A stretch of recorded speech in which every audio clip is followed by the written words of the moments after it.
नमस्कार विद्यार्थी मित्रांनो, स्वागत आहे आपल्या BMS मराठी ॲपवरती। तर आता आपण द्रव्यगुणचा नवीन चॅप्टरला सुरुवात करते, ज्याचं नाव विपाक। आता पेपरमध्ये आपल्याला 6 मार्कचा वेटेज दिलेला असताना आपला चॅप्टर आहे विपाक। आता यावरती आपल्या पेपरमध्ये एक SQ आपल्या एक्झाममध्ये युनिव्हर्सिटीच्या एक्झाममध्ये विचारला जातो। तर चला या चॅप्टरला सुरुवात करूया। आता विपाक म्हणजे सुरुवातीला जाणून घेऊया काय। तर आता काय होतं, जेव्हा आपण काही आहार वगैरे ग्रहण करतो, त्या आहाराचं काय होतं, आपल्या पोटामध्ये गेल्या म्हणजे आपल्या स्टमकमध्ये गेल्यावर आपल्या आमाशयामध्ये गेल्या काय होतं, त्याचं डायजेशन व्हायला सुरुवात होती, म्हणजे पचन व्हायला सुरुवात होती। मग त्याच्या पचन होताना त्याच्या रसामध्ये काहीतरी चेंजेस होतात, म्हणजे त्याच्या रसामध्ये परिवर्तन होतं। तर त्या रसामध्ये 3 अवस्थांमधून ते परिवर्तन होतं, पहिली अवस्था, दुसरी अवस्था आणि तिसरी अवस्था।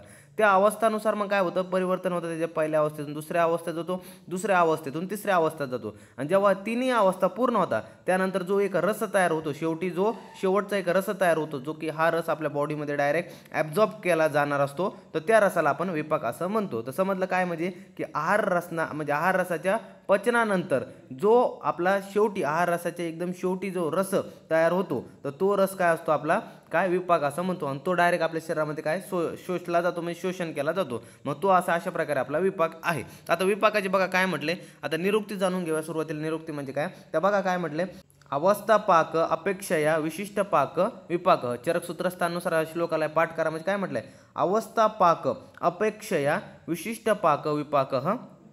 आता बघूया याचा काय म्हटलं, अर्थ काय होतो। नेहमीच्या अवस्था पाकापेक्षा म्हणजे अन्नपचनामध्ये घडून येणाऱ्या सर्वसामान्य अवस्थिक पाकापेक्षा वेगळी अशी जी पचनस्थिती, जी द्रव्य पचनाने शेवटी काय होते, द्रव्य पचनाचे शेवटी दिसून येते, त्याला आपण विपाक असं म्हणते। म्हणजे काय होतं, जेव्हा तुम्ही अन्नाचे जेव्हा ग्रहण करता, तेव्हा अन्नपचनामध्ये घडून येणारे काही सर्वसामान्य अवस्थापाक, जे की तुम्हाला 3 अवस्थापाक सांगितले ना मी, की प्रथम द्वितीय तृतीय, हे जेव्हा 3 अवस्थापाक होते, त्याच्या शेवटी काय होतं, जेव्हा द्रव्य पचनाचे शेवटी दिसून येते, एकदम शेवटी दिसून येते, त्याला आपण विपाक असं म्हणतो। समजलं। नंतर आता विपाकालाच काय शब्द आलाय, तर निष्ठापाक। पेपरमध्ये MCQ येऊ शकतो की अवस्था पाक अपेक्षा हा विशिष्ट पाक हे विपाक, तर हे कोणाबद्दल श्लोक आलाय, तर ऑप्शन असेल निष्ठापाक। तर ध्यानात ठेवा, निष्ठापाक म्हणजे विपाकाला अपर्यायी शब्द आलेला आहे। आता पुढे बघूया काय म्हटलंय। आता विपाकाचं लक्षण किंवा व्याख्या आपण म्हणतो। आता लक्षण किंवा व्याख्या बघा काय म्हटलंय, जाठरेन अग्निनान योगाद यद उदेती रसांतरम रसानाम परिणाम अंते सविपाक इति स्मृत।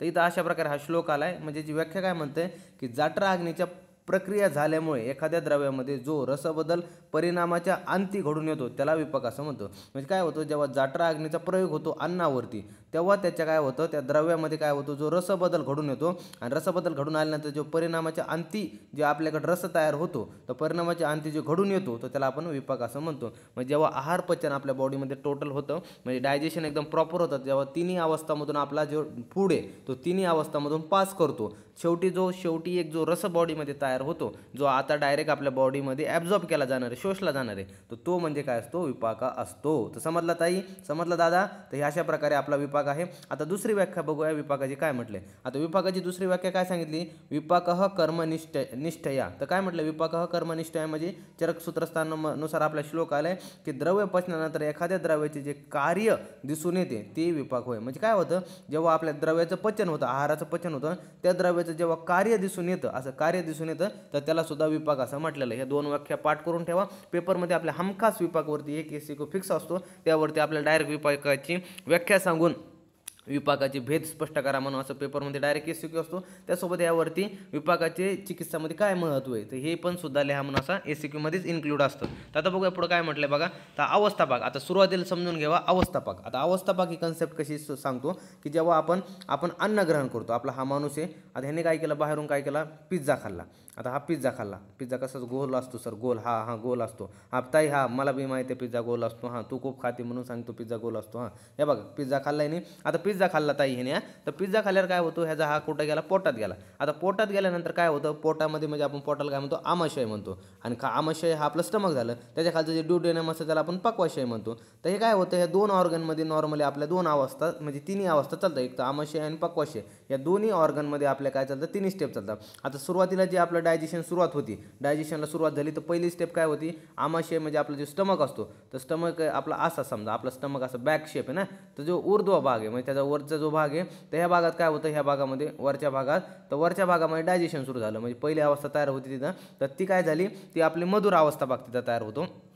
त्यानंतर इथं पहिली स्टेप होती पूर्ण. मग दुसरी जी स्टेज असते ती खालचा जो अधोभाग असतो आमाशयाचा अधोभाग, तिथं काय होतं दुसरी अवस्था तयार होती. म्हणजे काय होतं डायजेशन होतं आणि त्यानंतर दुसऱ्या अवस्थामधून पास होतो. इथं आम्ल अवस्था तयार होती. त्यानंतर आपल्या इथं ड्युडेनम. आता ड्युडेनममध्ये काय होतं नॉर्मली की आता हे 2 अवस्था याने पार केल्या, म्हणजे 2 स्टेज पार केल्या. म्हणजे आता फायनल स्टेजला डायजेशनच्या. तर मग तिथं डायजेशनच्या फायनल स्टेजला आला तर तो ड्युडेनममध्ये आला. तर ड्युडेनममध्ये काय होतं त्याची तिसरी अवस्था पार होती. म्हणजे तिसरी अवस्था तो पचन होतं. तिसऱ्या लेवल 3ला जाऊन तो पचन होतो. तर लेवल 3ला इथं तिसरी अवस्थाला इथं काय म्हणतो आपण, तर इथं आपण कटू अवस्था पाक याला म्हणत असतो. तर अशा प्रकारे काय होतं पोटामध्ये जेव्हा ते फूड झालं तर त्याला 3 स्टेजमधून पास व्हावं लागतं. स्टेप म्हणजे काय म्हणतात स्टेज 1, स्टेज 2, स्टेज 3. तर स्टेज 1ला आपण मधुर अवस्था पाक म्हणतो, स्टेज 2ला काय म्हणतो आम्ल अवस्था पाक म्हणतो आणि स्टेज 3ला कटू अवस्था पाक असं म्हणतो. तर जेव्हा तिन्ही अवस्था पाकमधून तो पास होतो, जेव्हा खाली येतो, मग समजा इथं पूर्ण डायजेशन झालं प्रॉपर, मग काय होतं तो विपाक तयार होतो आणि त्या विपाकाला मग आपल्या बॉडीमध्ये काय करता, मग आता तो काय नॉर्मली झाला आहे, मग आता आपली बॉडी त्याला घेऊ शकते.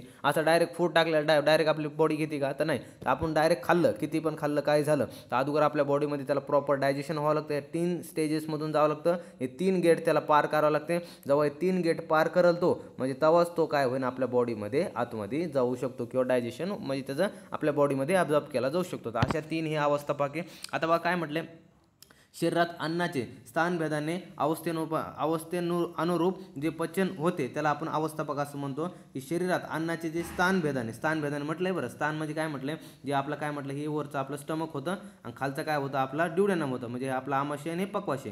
तर स्थानभेदाने काय केलंय आणि त्यासोबत अवस्थेनुसार की काय होतं जे पचन होते त्याला आपण अवस्थापाक असं म्हटलेलं आहे. म्हणजे स्थानभेदाने आणि अवस्थे अनुरूप अशा प्रकारचे पचन होते त्याला आपण अवस्थापाक असं म्हणतो. नंतर काय म्हटलंय, अन्नाचे स्थूल पचन होत असताना मधुर, आम्ल आणि कटू या 3 अवस्थांमधून जाते, यालाच अवस्थापाक म्हणते. आता अन्नाचे नॉर्मल जेव्हा पचन होते तेव्हा त्याला 3 स्टेजमधून जावं लागतं. त्याला मधुर, आम्ल आणि कटू या 3 अवस्थापाकामधून जावं लागतं. याला आपण या स्टेजेसला काय म्हणतो अवस्थापाक असं म्हणतो. आता बघा काय म्हटलंय, तर आता जे तुम्हाला सांगितलं होतं हे आपलं स्टमक आहे, त्यानंतर हे आपलं ड्युडेनम आहे. तर काय होतं आमाशयाचा जो पूर्व भाग असतो म्हणजे वरचा जो भाग असतो, तर पूर्व भागात जे डायजेशन होतं म्हणजे अवस्था तयार होती त्याला मधुरीभवन किंवा मधुर अवस्थापाक आपण म्हणतो. त्यानंतर जो अधोभाग असतो आमाशयाचा, त्यात आमाशयाचा अधोभागात काय होतं आम्ल भवन होतं, त्याला आपण आम्ल अवस्थापाक म्हणतो. आणि जो काय होतं शेवटी मग काय तिसरी जी स्टेज येते ती तिसरी स्टेज आपली पक्वाशयामध्ये येते, तर त्याला आपण कटू अवस्थापाक असं तिथं निर्माण होतो. तर अशा प्रकारे 3 अवस्थापाक आपल्या 2 ऑर्गननुसार आपल्याला सांगितलेले की आमाशयाच्या पूर्व भागात म्हणजे पूर्व भागात वरच्या भागात काय म्हटलंय मधुर अवस्थापाक तयार होतो, अधोभागात काय आम्ल अवस्थापाक तयार होतो आणि जेव्हा पक्वाशयात आपल्या काय होतं कटू अवस्थापाक निर्माण होतो. तर अशा प्रकारे कन्सेप्ट आहे, ध्यानात ठेवा. MCQला विचारलं जातं, खूप वेळेस विचारलं जातं. आता बघा अन्न पचनाच्या व्यापारात अन्नाला अनुक्रमे मधुर, आम्ल आणि कटू अशा या 3 अवस्था प्राप्त होतात. आता अन्नाचं जेव्हा पचन होतं तेव्हा अनुक्रमे काय होतं मधुर, आम्ल आणि कटू या 3 अवस्था तयार होतात. त्यालाच काय म्हटलं अवस्थापाक किंवा आपण याला प्रपोक असं याला म्हणतात. हे MCQला यायला जातं की तुम्हाला मधुर, आम्ल आणि कटू या 3 अवस्थांना काय म्हटलं जातं. तर ह्यांना तुम्ही नॉर्मली अवस्थापाक सुद्धा म्हणतात. आणि काही वेळेस MCQला जर विचारलं तर प्रपोप असं म्हटलं जातं. तर अशा प्रकारे टंग थोडी स्लिप होत आहे, पण प्रपोक अशा प्रकारेला म्हटलं जातं, समजून घ्या. आता बघूया पुढे काय म्हटलंय. आता पुढचे बघूया काय म्हटलंय.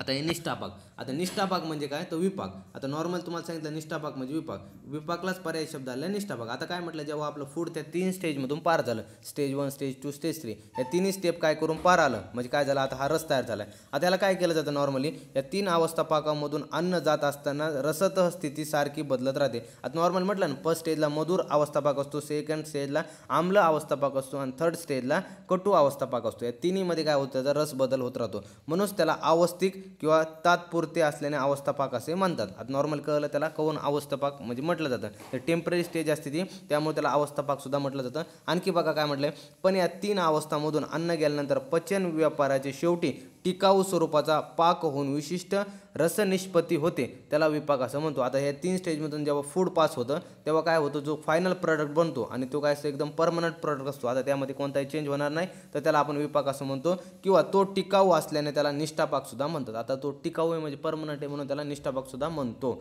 आता पुढे बघूया काय म्हटलंय. आता अवस्थापाकमधला आपण आणि विपाकमधला भेद पाहूया. आता हा आपल्याला महत्त्वाला आहे, पेपरमध्ये विचारला जातो की अवस्थापाक आणि विपाकमधला भेद. तर काय म्हटलं बघा, तर अवस्थापाक याला आपण प्रपाक असं म्हटलं जातो आणि विपाकल्याला निष्ठापाक असं म्हटलं जातो. आता अवस्थापाक कसा असतो, अवस्थिक परिणाम असतो म्हणजे एक टेम्पररी असतो आणि ह्यो कसा असतो, टिकाऊ असतो, परमनंट असतो. नंतर हा काय म्हटलंय, हा काहीसा प्रत्यक्ष गम्य असतो म्हणजे काय म्हटलंय की आपला काहीसा प्रत्यक्ष अवस्थापाक आपण पाहू शकतो. तर विपाक जो एक आपल्या बॉडीमध्ये आपण पाहू शकत नाही, तर त्याला आपल्याला अनुमान गम्य म्हणतो की आपण एक गेस लावू शकतो याच्या कार्यावरून की बॉडीमध्ये कशा प्रकारे फंक्शन होते. तर कार्यावरून आपण ह्याला की विपाक बॉडीमध्ये कोणता तयार झाला तर आपण ते ओळखत असतो. नंतर बघा क्रमाने ही तिन्ही अवस्थापाक होतात. आता काय होतं नॉर्मली तुम्हाला क्रमाने तीन अवस्था नॉर्मल तुम्हाला सांगितलं एक स्टेज 2 स्टेज 3 स्टेज असे क्रमाने तिन्ही होतात अवस्थापाकमध्ये. प्रथम मधुर अवस्थापाक, मग आम्ल आणि मग कटू अवस्थापाक अशा बॉडीमध्ये 3 अवस्थापाक निर्माण होत असतात. नंतर यामध्ये काय म्हटलं, विपाकमध्ये तसं काही होत नाही. विपाकमध्ये तिन्हीच्या स्टेजमधून जाऊन शेवटी जो फायनल प्रोडक्ट बनतो तो एकच विपाक असतो. त्या 3पैकी एकच विपाक तयार होतो शेवटी. अशा प्रकारे अवस्थापाक आणि विपाकमध्ये भेद आहे. तर आता पुढं बघूया काय म्हटलं. आता जो मधुर विपाक आहे तो मधुर विपाक काय, मधुर आणि लवण रसाने मिळून जे द्रव्य असतं मधुर आणि लवण रसाचे, त्या मधुर आणि लवण रसाच्या जे द्रव्य असतात ह्यांचा मधुर विपाक असतो. म्हणजे मधुर रसांचा मधुर विपाक होतो, लवण रसाचा सुद्धा मधुर विपाक होतो. तर या दोन रसाचा ध्यानात ठेवा की मधुर विपाक होतो. त्यासोबत जे आम्ल रसात्मक द्रव्य असतात यांचा विपाक आम्ल विपाक होतो. त्यासोबत जे कटू, तिक्त आणि कषाय हे 3 जे रसात्मक द्रव्य असतात यांचा जो विपाक होतो हा कटू विपाक होत असतो. म्हणजे कटू रसाचे द्रव्य असेल तर कटू विपाक, तिक्त द्रव्याचे विपाक असेल तर त्या कटू विपाक आणि कशाय रसाचे द्रव्य असेल तर सुद्धा त्याचा कटू विपाक. अशा प्रकारे जे विपाक होत असतात. आता काही जण म्हणतील सर यामध्ये काही अपवाद आहेत का, तर हो बाळा, ह्याच्यामध्ये सगळ्यामध्ये अपवाद असतात. कारण की काही द्रव्य आपल्याला पाहायला मिळतात जे मधुर विपाकी आहेत पण त्यासोबत त्यांचा विपाक कटू विपाक बघायला मिळतो. तर काही कसं असतं कटू रसात्मक आहे आणि त्यांचा विपाक आपल्याला मधुर विपाक असा पाहायला मिळतो. तर असे आपल्याला खूप सारे द्रव्य वगैरे पाहायला मिळतात. ते पुढं शिकणारच आपण कोणते आहेत काय नाही. तर आता त्या अगोदर बघूया काय म्हटलंय की विपाकाची संख्या व स्वरूप. आता याला त्रिविध विपाक सुद्धा म्हणतो आपण.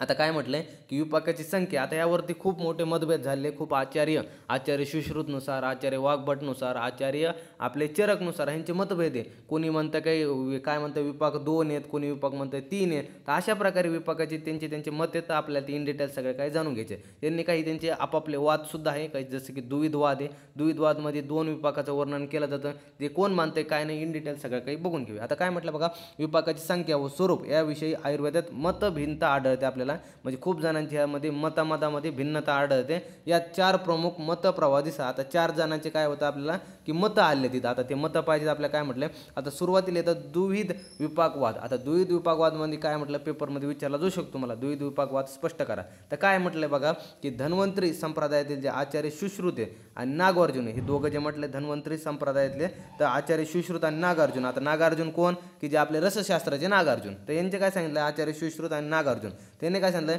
शास्त्रकार द्रव्यांचे 2 प्रकारचा विपाक मानतात. हे काय करतात, हे 2 जे आपले आचार्य आहेत ते काय मानतात, विपाकाचे 2 मानतात की विपाक 2 आहेत. कोणकोणते, गुरु आणि लघु. ते काय म्हणतात, गुरु आणि लघु हे असे 2च विपाक आहे बॉडीमध्ये असतात असेही मानतात. आता का म्हटलंय तुम्हाला पुढं बघूया आपण.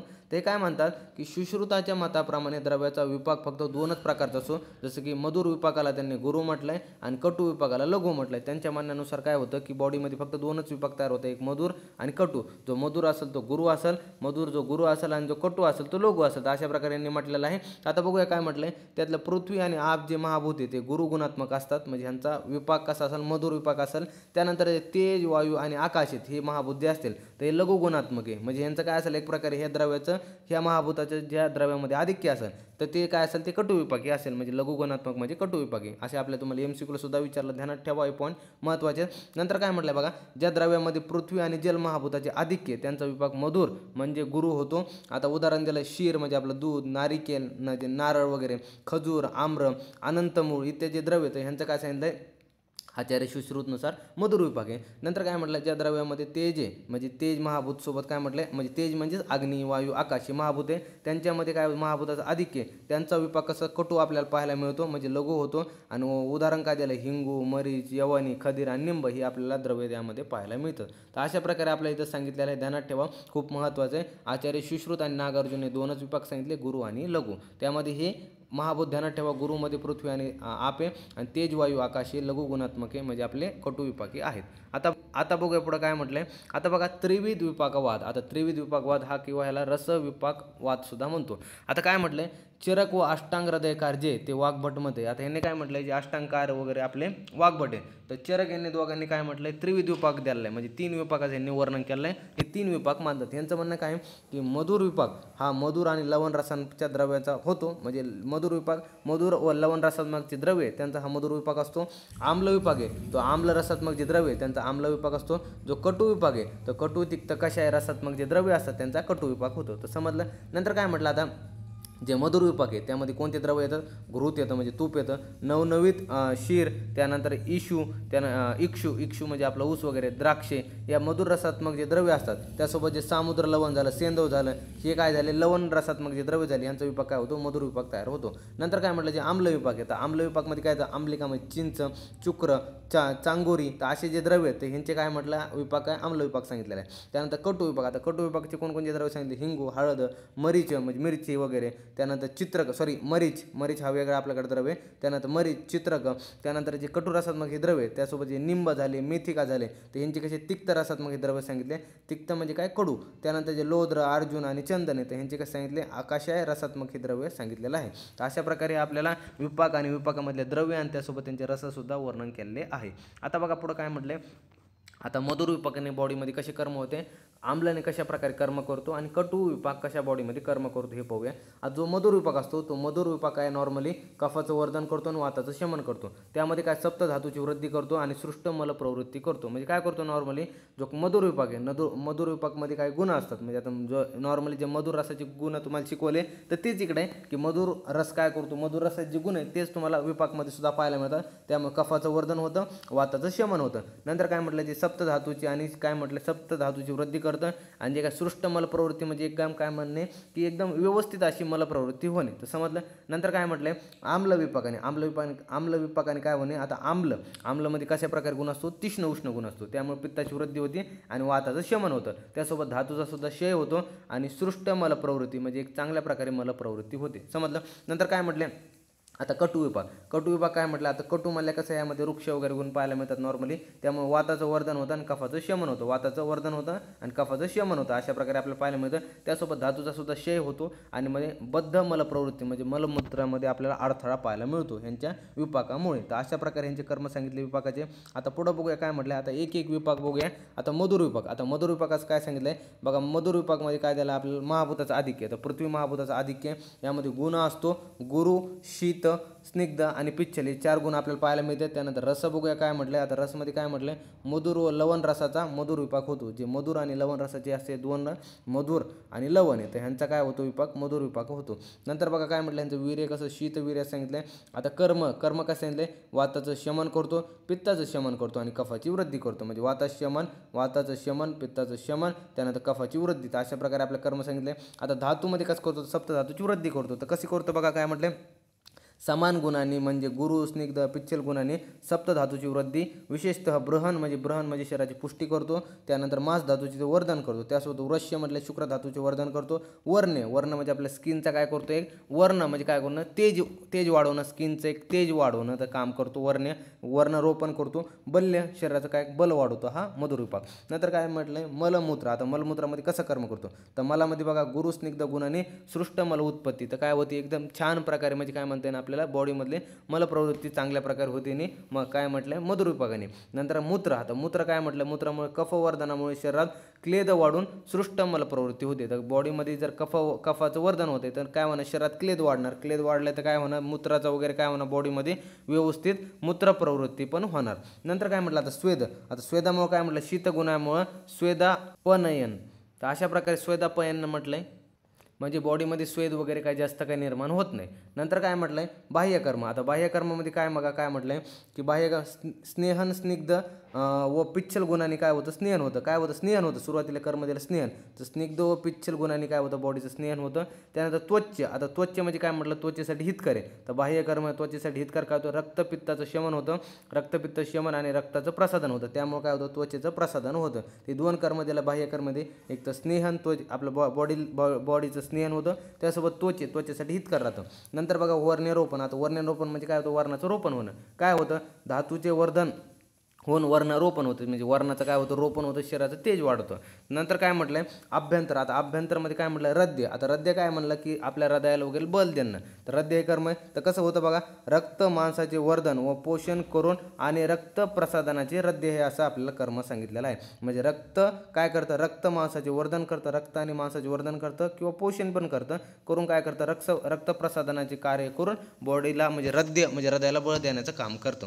नंतर आता द्रव्य सांगितले जे क्षीर, नवनीत, घृत, शतावरी, जिवंती आणि बाला हे त्याचे काय दिले आपल्याला हे द्रव्य दिले. आता अपवादमध्ये काय सांगितले मधुर रसात्मक. मधु काय म्हटलं मधुर रसात्मक काय असतात की मधु असतात. त्यामध्ये ती कशी मधुर रसात्मक मधु असते, पण ती कशी असते कडू विपाकी असते. हे आपल्याला अपवाद सांगितलं बघा. तिचा रस मधु आहे पण तिचा विपाक कसा कडू सांगितला आहे. आणि जी माश आहे ही पण कशी सांगितली आपल्याला मधुर रसात्मक सांगितले पण विपाक आम्ल विपाकी सांगितलेले आहे. तर समजलं. आता पुढं बघूया काय म्हटलंय. आता दुसरा आपल्याकडे विभाग येतो आम्ल विभाग. आता आम्ल विभागमध्ये काय म्हटलंय महाभूताचं आधिक्य बघा काय म्हटलंय यामध्ये पृथ्वी आणि अग्नी महाभूताचं आधिक्य आहे. यामध्ये गुण सांगितलेत लघु, उष्ण, तीक्ष्ण आणि स्निग्ध हे 4 गुण आहेत. त्यानंतर रस आम्ल रसाचा प्राय आम्ल विपाक होतो. जे आम्ल रस आहे तर त्याचा काय होतो आम्ल विपाक होतो. त्यानंतर आता याचं वीर्य सांगितलं उष्ण आणि तीक्ष्ण याची दोन्ही वीर्य येतात. म्हणजे काय होतं नॉर्मली उष्ण हा वीर्य असतो, तीक्ष्ण हा त्याचा गुण राहतो. तर उष्ण हा कन्सिडर करा, तीक्ष्ण कट करून टाका. वीर्य ह्याचं उष्ण आहे. त्यानंतर कार्य. आता कार्यामध्ये कशा करतो आता हे बघा उष्ण आहे तर उष्णामुळे काय होणार पित्ताची वृद्धी होणार. कफ आहे. आता कफाचं काय सांगितलं स्निग्ध आणि उष्ण गुणामुळे पण पित्ताची कफाची वृद्धी होते. त्यासोबत आता स्निग्ध आणि उष्ण गुणामुळे वाताचा अनुलोमन होते, वाताचा क्षय होतो इथं. म्हणजे इथं पित्ताची वृद्धी होते आणि कफाचं काय होतं वर्धन होतं. आणि त्यासोबत काय होतं जो वात आहे वाताचं काय होतं अनुलोमन म्हणजे क्षय होतो. तर अशा प्रकारे काय होतं हे आपल्याला पित्ताची वृद्धी, कफाची वृद्धी आणि वाताचा क्षय अशा प्रकारे झालं. नंतर आता धातू. आता धातूच काय सांगितलं धातूमध्ये पण काय होतं नॉर्मली जो रक्तधातू आहे तर रक्तधातूच काय करतो वर्धन करण्याचं सांगितलं. आता का सांगितलं जर पित्ताची जिथं वृद्धी होती तिथं काय होतं पित्त आणि रक्ताचा संश्रय म्हणजे काय असतो हे आश्रय संबंध असतो. म्हणजे इथं पित्ताची वृद्धी होणार तिथं रक्ताची सुद्धा वृद्धी होणार. नंतर बघ काय म्हटलं आता मलमध्ये काय म्हटलंय स्निग्ध गुणाने वात शमन म्हणजे त्यामुळे सृष्टमल प्रवृत्ती होती. तर काय होतं स्निग्ध गुणाने काय होतं वाताचं शमन होतं आणि तिथं सृष्टमल प्रवृत्ती होती. एकदम काय होते की वाताशमन झाल्यामुळे काय होते सृष्टमल प्रवृत्ती होती, चांगली मल प्रवृत्ती होती. नंतर काय म्हटलंय मूत्र. आता मूत्रात कसं होतं स्निग्धत्वामुळे क्लेदाची वृद्धी होऊन मूत्र प्रवृत्ती साफ होते. बॉडीमध्ये जर क्लेद वाढला स्निग्धत्वामुळे क्लेद वाढतो त्यामुळे मूत्र प्रवृत्ती चांगली होते. नंतर काय म्हटलं आता स्वेद. आता स्वेद कसं आहे आता आम्ल हा कसा आहे आम्ल कसा आहे रस जो असतो तो उष्ण तीक्ष्ण गुणात असतो. तर उष्ण तीक्ष्णामुळे काय होतं की नॉर्मली स्वेद कसं होतं स्वेदजनन बॉडीमध्ये स्वेद तयार होतो, खूप घाम यायला वगैरे लागतो. ते झालं स्वेदजनन याचं कर्म. आता बघा बाह्यकर्म. आता बाह्यकर्मामध्ये काय सांगितलं वर्णाचं शोधन आणि रोपण. म्हणजे आपलं वर्णाचं शोधन करतो, स्किन ब्राईटनेस करण्याचं काम आणि त्यासोबत रोपण करण्याचं सुद्धा काम करतो. त्यानंतर बघा अभ्यंतर कर्म. आता अभ्यंतर कर्म म्हणजे काय म्हणतात रुचिकर याचा अभ्यंतर कर्म सांगितलं सुरुवातीला. जीवा शोधन. आता जीवामध्ये जीवा आपली जीभ आहे तर तिची शुद्धी करण्याचं. त्यानंतर मुख शोधन मुखाची शुद्धी करून काय करतं रसभावाने हिचं काय होतं रुचिकर असं होतं. रुचिकर म्हणजे काय म्हणणं तोंडाला चव येणं. तर एक प्रकारे तोंडाला चव आणणं, अन्नाची चव येणं. तर अन्नाची चव कशी येते एक तर मुखाची शुद्धी झाली पाहिजे आणि जीवाची शुद्धी करतं. तर हे आपलं अभ्यंतर कर्म झालं आम्ल विभागाचं. नंतर काय म्हटलं अग्निदीपन. अग्निदीपन काय करतो जठराग्नी वाढवतो, उष्ण तीक्ष्ण करण्याने काय करतो अग्निदीपन करतो. तर शुलग्न. आता शुलग्न म्हणजे काय म्हटलंय वाता अनुलोमन झाल्याने शुलग्न म्हणजे काय होतं बॉडीमध्ये जे शुलग्न पेन वगैरे होत असेल तर शुलग्न काही पेन वगैरे होत नाही. नंतर रद्य. रद्य म्हणजे काय हृदयाला बळ वगैरे देणं. तर काय म्हटलं रक्त प्रसाधन होऊन व रक्ताचे रद्य म्हणजे रक्ताचे वर्धन होऊन काय होतं रद्य म्हणजे बॉडीसाठी आपले काय होतं हृदयाला. नंतर बघूया काय म्हटलंय आता खाली आता द्रव्य दिले तिथं. आता द्रव्यामध्ये काय दिलंय आम्लिका आम्लवेतस कर्मर्दक बालम्र त्यानंतर वृक्षाम्ल. तर अशा प्रकारचे प्रकार दिलेले आहे. आता पुढं बघूया काय म्हटलंय. आता पुढचा विभाग आहे आपल्याकडे कटू विभाग. आता कटू विभाग म्हणजे काय म्हटलंय बघा आता एक मिनिट, आता कटू विभाग, आता कटू विभागचे आपल्याला इथं काय दिलं आहे, महाभूताचं आधिक्य. तर तेज वायू आणि आकाशीय महाभूताचं आधिक्य, यामध्ये गुण दिले लघु शीत हे 2 गुण असतात, किंवा म्हटलं उष्ण वृक्ष विषद हे गुण आपल्याला पाहायला मिळतात. त्यासोबत रस यामध्ये कटू तिक्त कशा हे आपल्याला ह्या विभागामध्ये रस पाहायला मिळतात. नंतर बघा वीर्य, आता वीर्यामध्ये काय सांगितलं, उष्ण वीर्याचा असतो हा कटू रस, त्यामुळे उष्ण वीर्य ह्याचे येते. नंतर काय म्हटलं आता बघा, आता कर्म, वाताची तर वृद्धी होती, पित्ताची वृद्धी होती आणि कफाचा क्षय होतो. तर अशा प्रकारे आपल्याला इथं कर्म सांगितले. नंतर आता पुढं बघूया, आता मलाच काय सांगितलं आहे, आता मलस्तब्धता, आता मलामध्ये स्तब्धता येते, बॉडीमध्ये बाहेर निघण्यास अडचण येते. नंतर मूत्र, अल्पमूत्र तयार होतो आणि स्वेदजनन, बॉडीमध्ये स्वेद तयार होतो. तर नंतर आणखी बघा काय म्हटलं आहे, आता अभ्यंतर कर्म दिला. आता अभ्यंतर कर्मामध्ये काय म्हटलं आहे, लेखन कर्म दिलं आहे, म्हणजे वृक्ष व लघुगुण आणि क्लेद व मेदाचे लेखन होते. म्हणजे वृक्ष आणि लघुगुणांनी काय होतं की क्लेद आणि मेदाचं लेखन होतं. तर अशा प्रकारे म्हणजे काय होतं, क्लेद आणि म्हणजे काय होतं, जे बॉडीमध्ये क्लेद तयार झाला आहे, म्हणजे कफामुळे जो क्लेद तयार होतो, क्लेद म्हणजे काय होणं की एक प्रकारे स्त्राव निर्माण होणं.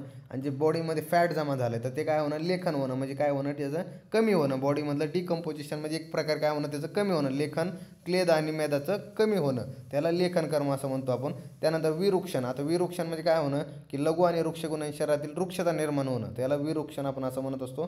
त्यानंतर आता स्त्रोत शोधन, आता स्त्रोतसाचं शोधन होणं, ते झालं स्त्रोत शोधन. तर एक आपला अभ्यंतर कर्म दिलं आहे, वृक्ष व लघु कफग्न व क्लेदग्न असल्याने स्त्रोतसाचं शोधन होते. तर अशा प्रकारे कर्म सांगितले. आता यामध्ये द्रव्य तर चित्रक, मरीच, हिंगू, कटुका, अशोक, निंब, लोद्र, वट आणि उशीर इत्यादी आपल्याला द्रव्य दिलेले आहेत. तर हे आपले झाले कटू विभागाचे द्रव्य. आता बघूया आपण अपवाद द्रव्य. आता काय त्याला, सुंठी आणि पिंपळी हे कटू रसात्मक असते पण यांचा विपाक मधुर विपाक असतो. त्यानंतर जी गुडूची असते ती तिक्त रसात्मक असते पण विपाक मधुर असतो. जी हरितकी असते आपली, त्यानंतर ही कषाय रसात्मक असते आणि ही मधुर विपाकी असते. तर अशा प्रकारे हे अपवाद ध्यानात ठेवा, हे पेपरला MCQ तुम्हाला विचारले जातात. तर आता हे अशा प्रकारे आपला इथं कटू विभाग झाला. आता बघूया रस आणि विपाकातील फरक. आता रस आणि विपाक यांच्यामध्ये फरक काय, आता नॉर्मल काय आपल्या इथं 5-6 इथे भेद दिले, त्या भेदानुसार आपल्याला रस आणि विपाकातील फरक पाहायचा. हे पेपरमध्ये तुम्हाला ACQ सुद्धा विचारला जाऊ शकतो की रस आणि विपाकामधला भेद लिहा. तर बघा सुरुवातीला लक्षण भेद. आता लक्षणाने कसा म्हटले तर रस आणि विपाकाची व्याख्या पूर्णपणे वेगवेगळ्या आहे. कशा वेगवेगळ्या आहे, जो रसन तो जो रस असतो ते रसन इंद्रियाचा जो अर्थ असतो त्याला तो काय होतो, विषयाला त्याला रस असं म्हणतो. जे रसन इंद्रियाचा अर्थ आहे किंवा विषय आपण त्याला रस असं म्हणत असतो. आणि जो विपाक आहे, विपाकला काय म्हणतो, द्रव्याच्या कार्यावरून जो समजतो, जे द्रव्य काय करतात नॉर्मली कार्य करतात, त्याच्या कार्यावरून जो समजतो आपण त्याला विपाक असं म्हणत असतो. नंतर बघा आता कालभेदाने. आता कालभेदाने कसा फरक पडतोय, आता नॉर्मली जो आपण हे करतो, जे जिवेशी आपल्या जिभेशी कॉन्टॅक्टमध्ये आला तर आपल्या काय होतं, बॉडीमध्ये लगेच आपल्या कळून जातो की आपण आंबा खाल्ला की गोड रस आहे, कारलं खाल्लं की कडू आहे. तर आपल्या कळून जातं की कसं आहे, तर म्हणजे तो रस आपल्याला लगेच ताबडतोब कळतो. पण त्यावेळेस काय असतो, जो विपाक असतो तो पूर्ण जेव्हा डायजेशन होतं, प्रॉपर पूर्ण डायजेशन होतं, आफ्टर डायजेशन जेव्हा ती शेवटी अवस्था निर्माण होती, जेव्हा पूर्ण डायजेशन होतं तर तेव्हा जो तयार होतो बॉडीमध्ये त्याला विपाक असं म्हणतो. आता तेच दिलं कालभेदाने, द्रव्याच्या रसाची प्रचिती द्रव्याच्या रसनेंद्रियाशी संयोग होतात म्हणजे ताबडतोब येते. म्हणजे काय होतं, द्रव्याची रस जो द्रव्यातील रसाचा कॉन्टॅक्ट रसनेंद्रियाशी आला तर आपल्याला जो ताबडतोब येतो तो आपला रस असतो. त्या उदाहरण दिलं द्राक्षाचा मधुर रस जिभेला लगेच समजतो, पण विपाक जो असतो तो द्रव्याच्या पचनानंतर समजतो. आफ्टर जेव्हा डायजेशन, जेव्हा 3 स्टेपमधून अन्न आपलं खाली जातं तो म्हणजे प्रॉपर डायजेशन होतं, त्यानंतर जो रस तयार होतो तो आपला विपाक असतो. समजलं. नंतर काय म्हटलं, आता कर्मभेद. आता कर्मभेदामध्ये काय म्हटलं आहे, रसाचे कर्म कसे असे स्थानिक असतं. रस काय करतो, एका स्थानिक एका लोकल साईडला कसं करतो, बॉडीच्या एका कोणत्या तरी लोकल साईटवरती कर्म करतो, लोकल साईटवरती. पण विपाकाचं कार्य तसं नसतं, विपाक सर्वदेहिक असतो, म्हणजे टोटल बॉडीवरती सगळं कर्म करतो. तर टोटल इथून केसापासून तर पायाच्या नखापर्यंत टोटल जी सार्वदेहिक ॲक्शन असते विपाकाची आणि रसाची स्थानिक लोकल ॲक्शन असते. तर अशा प्रकारे फरक आहे. आता पुढं बघूया काय म्हटलं आहे. आता त्याला कर्म अधिष्ठान भेद. आता कर्म अधिष्ठान भेद म्हणजे काय म्हटलं आहे, रसाचे कार्य शरीर व मनावरही होते. म्हणजे काय होतं, नॉर्मली जो रस असतो तर रसाचे दोन्ही ठिकाणी कार्य होते, शरीर आणि मनावरती. पण विपाकाचं तसं नाही, विपाकाचं फक्त शरीरस्थ दोष धातू मल असते यांच्यावरतीच फक्त कार्य होते, मनावर कोणतंही कार्य दिसत नाही. तेच म्हटलं विपाकाचे कार्य केवळ शरीरस्थ दोष धातू आणि मलावरच दिसून येते. नंतर बघा काय म्हटलं, आता उपलब्धी भेद. आता उपलब्धी भेद म्हणजे काय म्हटलं आहे की जीवेने म्हणजे प्रत्यक्षप्रमाणे होते. आता काय होतं उपलब्धी भेद, नॉर्मली जो रस आहे तर रस काय होतो आपल्या प्रत्यक्ष काय होतो, जीवाला समजून जातो की आपल्याला कोणता रस आहे. पण तिथं विपाकाचं तसं नसतं. जेव्हा बॉडीमध्ये पूर्ण काय होतं, डायजेशन होतं, बॉडीमध्ये पूर्ण डायजेशन होतं, तेव्हा पूर्ण डायजेशन 1 2 3 स्टेज नंतर जातं, तेव्हा आपण अनुमानाने लावतो की ह्याच्या कार्यावरून बॉडीवरती कशा प्रकारे कर्म होते. तर कर्मावरून कार्यावरून आपण त्याचा विपाक शोधत असतो. म्हणजे जो विपाकाचा असतं ते आपण विपाक कसा शोधतो, तर अनुमानाने आपण त्याचा विपाक शोधत असतो की कोणता बॉडीमध्ये विपाक तयार झाला आहे. तर तेच म्हटलं बघा, जीवेने म्हणजे प्रत्यक्ष प्रमाणाने आपल्याला रसाचे ज्ञान होते, पण विपाकाची उपलब्धी म्हणजे विपाकाचे ज्ञान मात्र द्रव्य पचनानंतर शरीरावर दिसून येणाऱ्या कार्यावरून अनुमानाने होते. उदाहरण, निंबुकाची मधुर विपाकाची उपलब्धी पित्तशमन. म्हणजे काय होतं, आपण निंबूक असेल तो मधुर विपाकी असेल आणि उपलब्धीचं पित्तशमन वगैरे पाहायला मिळालं आपल्याला, तर मग आपल्याला समजून जातं पित्ताचं शमन झालं बॉडीमध्ये, तर ह्याच्या बॉडीमध्ये काय मधुर विपाक म्हणजे त्या निंबकापासून झाला असावा. तर अशा प्रकारे आहे. तर विपाकाचं आपल्याला ज्ञान अनुमानाने होतं आणि जे रसाचं ज्ञान आहे ते प्रत्यक्ष प्रमाणाद्वारे होतं. तर समजलं तुम्हाला. आता बघूया पुढं काय म्हटलंय.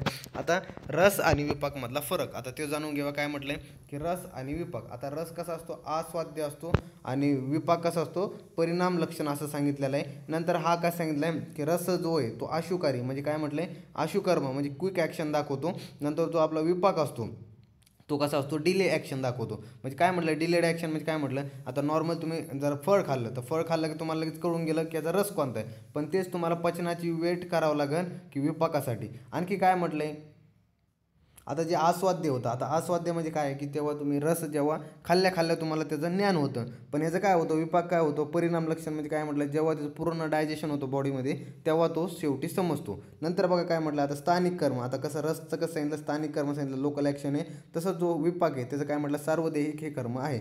नंतर बघा आता जो रस आहे तो मनोशारीरिक कर्म कार्य करतो, त्यासोबत जो विपाक आहे विपाक फक्त शारीरिक कर्म करतो. तर समजलं. तर हे असंच आहे. त्यानंतर जो रस आहे त्याचं प्रत्यक्ष ज्ञान होतं आणि विपाकाचं आपल्या अप्रत्यक्ष म्हणजे अनुमानाने ज्ञान होतं. तर अशा प्रकारे रस आणि विपाकमधला टोटल फरक आपण बघितलेला आहे. विविध भेदानुसार सुद्धा आपण त्याचे 6-7 भेदानुसार आपण त्याचा पाहिला आहे. आणि त्यासोबत आपण रस आणि विपाकाचा इन शॉर्टमध्ये हा टेबल पण तुम्हाला पेपरमध्ये एसक्यू पडला, तर तुम्ही अशा प्रकारे टेबलसुद्धा काढून यायचा आहे. आता पुढं बघूया काय म्हटलं आहे.